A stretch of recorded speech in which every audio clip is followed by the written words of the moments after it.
दीपू के पापा चल घरा चल। भगवान तू जा करा आपा तो हरिद्वार जावांगे।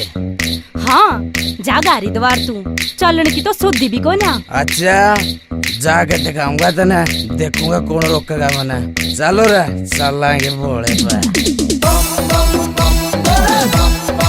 गौरी स्टूडियो।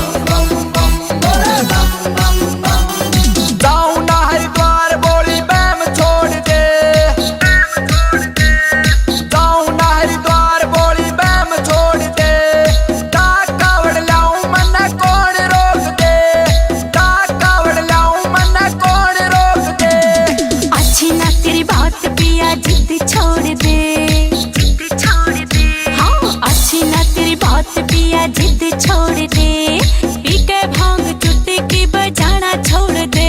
हाँ पी के भांग चुट्टी की बजाना छोड़ दे। छिकली मैं तो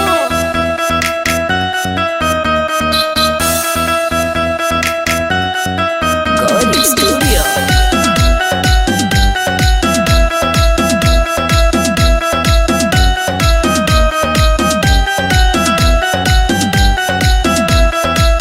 हरिद्वार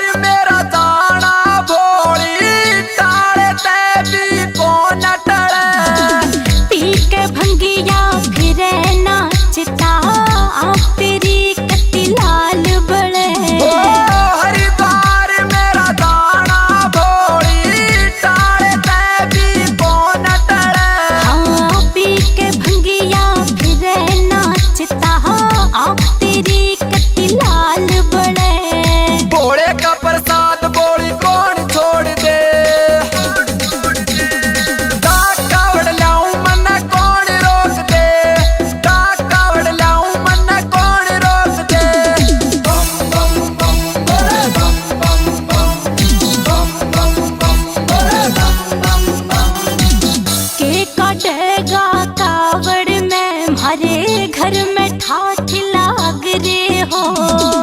बोले बाबा के कारण ही मारे सुते भाग जाग रे हो। के कटेगा कावड़ में हमारे घर के ठाठ लाग रे हो।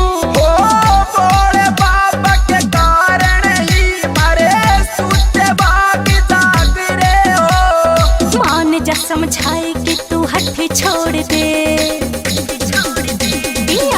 भांग चुट्टी की बजाना।